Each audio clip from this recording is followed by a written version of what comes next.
It's time for a new episode of Faith in Fairways with the founder, Brad Thorberg, who after more than 16,000 lessons taught to over 2,000 golfers, has discovered the most forgotten and overlooked part of your golf game that is keeping you from playing your most consistent and confident golf ever. Now, here is your host, Brad Thorberg. All right. Welcome back, golfers. Brad here. So excited to be diving into the putting side of the Code to Breaking Night. Today, we're going to talk about your putting speed is king to getting inside 5 feet. That is what we will be diving into. We've talked about 30-30. Now we're talking about how to get inside 5 feet. So we talked about finding your safe place 30 yards from the edge of the putting surface. We talked about how to ball toss for $1 million to get inside 30 feet and even closer. You guys should be getting closer than that on average after working on the drill I gave you last week. If you missed last week, you definitely want to tune in. Gave you my number one drill for chipping and pitching. But this week, speed is king. So we're going to dive into speed is king. We're going to dive into why that is. We're going to give you some pointers on how to help with speed, some drills. I'm going to give you my number one drill to help with speed control and how to warm up before your round, guys. But this is crucial because what I do know, and this is fact, is that from 5 feet and in, the amateur or the average golfer, the amateur golfer, will make 92% of their putts inside 5 feet. I do know that. That is a fact. Tour players, it's 98%. Now, that's not just from 5 feet. That's from 5 feet and in. So you got to think how many times do you have an 8-foot putt that you leave 2 inches short and you tap it in. So I know that if we can get consistently from 30 feet and in to inside 5 feet, we get rid of 3 putts. Yay! No more 3 putts. If we want to consistently break 90, we can only have maybe 1 or 2 3 putts that we offset with 1 or 2 1 putts to break 90 consistently. So we're trying to eliminate the 3 putt. We can't have that. To do that, we have to accomplish part 1 and 2 of the code, and this one's so crucial. We have to get this one inside 5 feet. It is vital. Outside 5 feet, that percentage starts to drop quickly. Outside 20, we ain't got a chance. Those are just the facts, Jack. So how can we improve our speed? Why is speed king? From my experience, you can stand on a putting green and you're not going to misread the break by 5 feet. Like you're not going to go, oh, it's going to break left to right. Oh, it broke 10 feet, right? Like you can see and feel break in a green, right? So you're not going to misread the green from a break standpoint. The amateur golfer can see and feel it.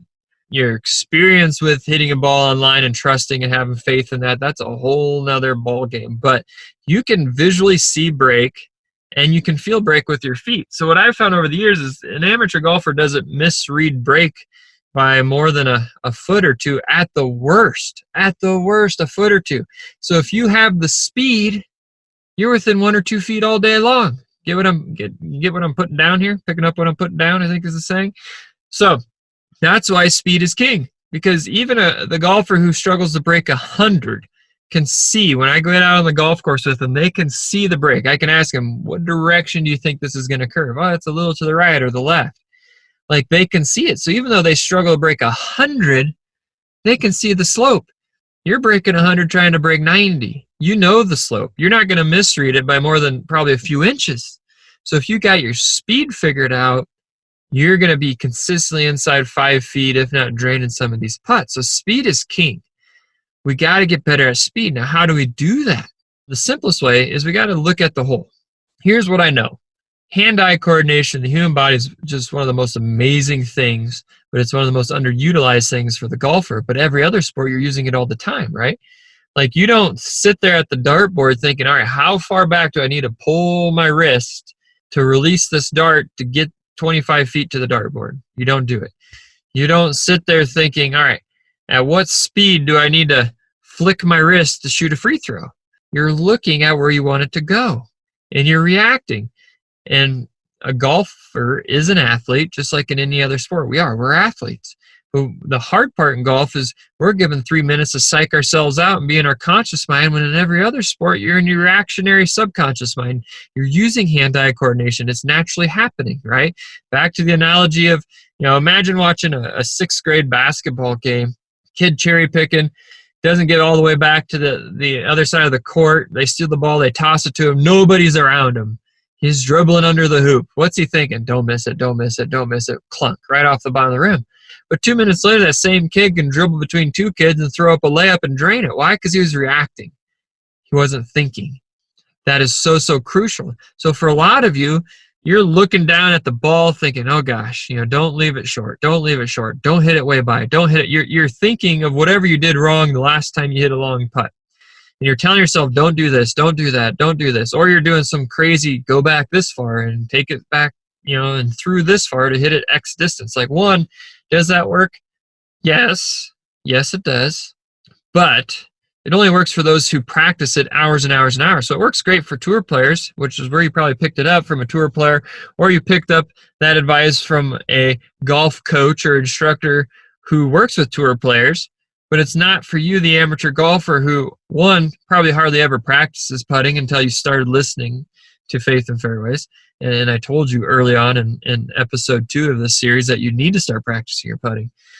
Now, if you don't practice your putting a ton, that doesn't apply to you at all. But what I do know is hand-eye coordination is so huge in the putting game. So, so huge, right? Think of how many times you've three-putted and the ball's 3 feet past the hole and you just step up and you slap it with one hand and it goes in. Hand-eye coordination. Didn't think about it, but the same 3-footer for par, you're standing over sweating bullets, thinking, don't do this, don't push it, just go in the hole, please go in the hole, thinking all the wrong things. So the mindset in putting, so crucial, especially on your short putts, which we'll dive into next week on how consistent golfers make the short ones. But for now, how do we get better at speed? We need to look at the hole. We need to rely on hand-eye coordination, our God-given ability to have hand-eye coordination. It's there, it's powerful, you're just not using it. So how do we unlock this? Well, we need to look at the hole, and we need to start practicing that. If you miss the ball on the toe or the heel, you're still, with the amazing technology in putters, you're still going to end up within a foot or two of where you wanted it. And our goal is just to be 5 feet short or 5 feet by, 5 feet right or 5 feet left. You have a 10 by 10 foot window. That should be easy. So a slight miss at toe or heel isn't going to affect your speed enough to miss your window. So I need you to start looking at the hole and using your depth perception and hand-eye coordination, because what this is going to do is it's going to start to give you confidence. It's going to give you a ton of confidence by practicing this and rolling putts. And you're going to find it's so easy to start rolling putts up close to the hole from that 30-foot window. Even though Brad has cracked the code to consistently breaking 90, there are still 3 major mistakes he's found from working with over 2,000 clients that will sabotage your round before you get to the first tee. Head to www.mygolfcode.com now to receive your free guide, where he outlines all 3 faults and provides you with some easy action steps to start playing more consistent golf today. So we want to start looking at the hole. Now, before your round, to start doing this, what you want to start doing is you want to start rolling putts to the fringe. You want to find a place in the middle half of the green where it's 20 to 30 feet to the fringe, and you want to start lagging putts where they're just dying and trickling and stopping an inch short of the fringe or just trickling an inch or two on. And you want to sit there and hit these putts to the fringe, uphill, downhill, side hill, from 20, 30 feet until you start getting a feel of rolling 3 or 4 that are stopping within a few inches of that fringe, or just rolling a few inches onto the fringe. Because, guys, think of that. If you're warming up before your round and you're now rolling 5, 6, 7 putts in a row, and they're all stopping there within probably a foot of each other, you got this. Because what's our goal? 5 feet short or pass, 5 feet left or right, 10-foot window. We got this. Because now you're lagging these putts from 30 feet to the edge of the green, controlling the pace wonderfully. And that's our goal, 30, 30, and 5. Find our safe place at 30 yards. Pitch chip it inside 30 feet. Lag it inside 5. Tap it in. Bogey. And what you're going to find as you get better in those first 2 areas is you're going to start making some pars. You're taking double out of play. No more 3 putts. And we are consistently breaking 90. So what that warm-up needs to look like is you should probably be spending at least 5 or 10 minutes lagging putts from the middle of the green to the fringe. Never at the hole. Never, ever. Never, ever, ever should you be hitting putts before the round of golf outside 5 feet at a cup. That is a great way to just mentally blow up your mind of self-doubt and negativity before you go to the first hole. because outside 5 to 10 feet, we make like 70% as an amateur. 10 to 15, you're talking 30. 15 to 20, you're talking like 5-10%. Outside 20, it's just luck. That's the fact, Jack. I mean, 20, they've done it. They've had robots hit putts from like 25 feet, and the robot will miss the putt just because over that course of distance, the slightest little wiggle off a blade of grass or grain of sand is enough to completely miss the cup over 25 feet. So a robot's going to miss putts outside 20 feet. And that's why it's so important for us to get inside 30, because as you get inside 30, you're going to start to have 3, 4, 5, 6 that start to get inside 20 where you actually have a statistic advantage of making the putt. And if we can start lagging inside 5, we start to have very, very, very, very few 3 putts, which means we have a lot of pars and bogeys. And you are now consistently breaking 90 and enjoying the round, because what does breaking 90 do? It just makes golf fun, makes it enjoyable. It allows you to go out and play with anybody. You could go and play with the scratch golfer shooting par, and you will never feel like you're holding them up because they don't notice it. Because where's the extra shot coming from? It's coming from right around the green where they're at too. And that's the beauty of breaking 90, is you just feel comfortable and confident on any golf course with anybody you'd ever play with. And golf just became the equivalent of the ski slope, where every time you're walking off the course, you're happy, you're smiling, and it was an enjoyable investment of your hard-earned time and money. So we got to get the speed dialed in. You need to start looking at the hole. You need to start warming up, looking at the fringe, and rolling putts for a good 5-10 minutes until you can start lagging 5-6 putts to different targets, uphill, downhill, where they're just barely trickling onto the fringe or stopping just a few inches short, because then you got it. Then you know, walking to the first tee box, hey, I have the speed.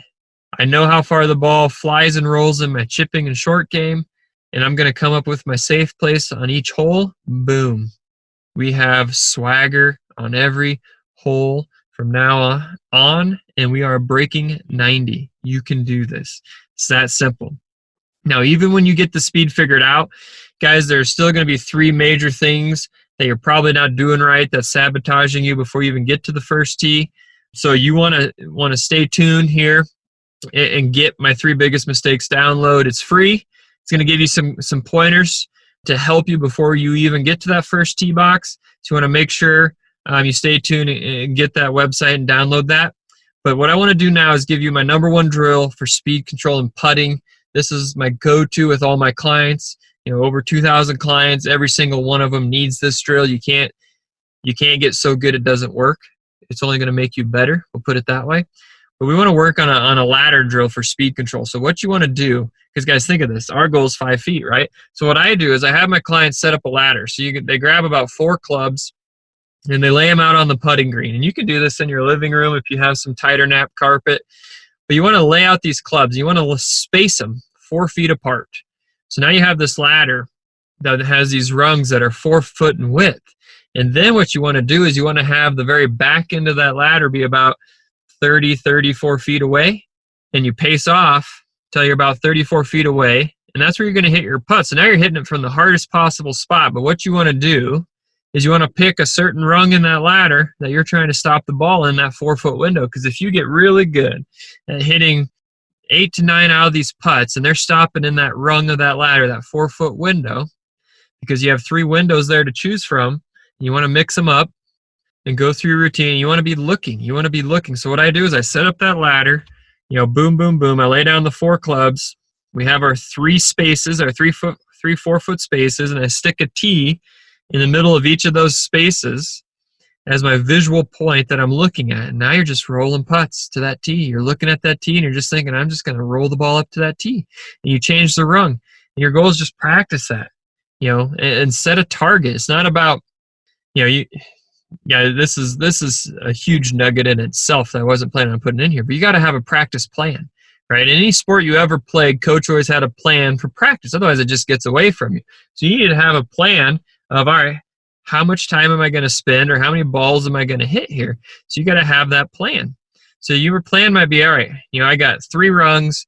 My goal is to hit 10 balls to each rung, alternating rungs, going through my routine of looking at the tee, doing a couple practice shots, stepping up, looking at the tee, and just thinking, roll the ball up to that tee. And what you want to do is get really good. And as you start tracking this, you're going to find it's pretty simple. And you're going to start to get 8, 9 out of 10 of these rolling into the rung you're looking at, getting them to die and stop close to that tee. And guys, bye-bye 3 putts right there. 3 putts are gone because you got the speed figured out. But that's my number one drill for practicing it. But you got to practice. Guys, this doesn't happen overnight. This is a very difficult game that even with the good mechanics, that 6 inches between your ears will still cause you to blow up. So even with good mechanics, you still have to implement the mechanics and improve the mindset, the focus, and the feel. And you got to get out there and work on this drill. So you got to work on this. You got to work on hitting your landing towel. And if you do that, I promise you, you're going to reduce the 3 putts. You're going to start making more up and down. So that is why speed is king. That's how you're going to practice it. That's how you're going to get ready before your round.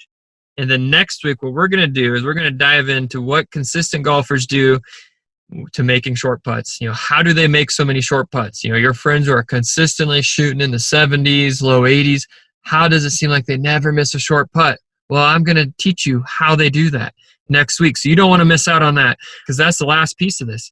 Because if you can now just start draining putts inside feet left and right, we have no more 3 putts, right? We have no more blow-up holes where we took an extra shot to get there and then we compounded it with poor chip and 3 or 4 putts. And next thing you know, we're leaving with the triple bogey that sabotages the next 3 holes because we're still thinking about it. Never again. Why? Because we're going to improve our speed. Next week, we're going to learn how to make the short one and make it count. So hopefully that helps you guys. We are on track. We are almost there. The light at the end of the tunnel, breaking 90 consistently, it's right there.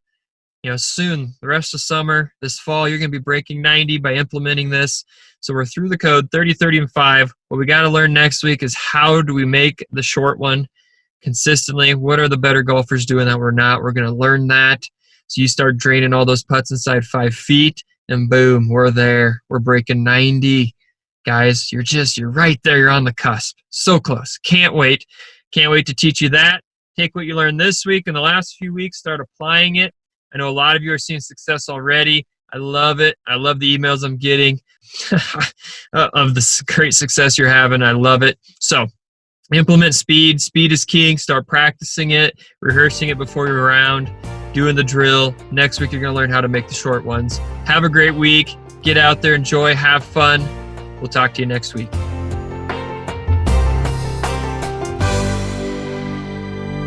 This is thepodcastfactory.com.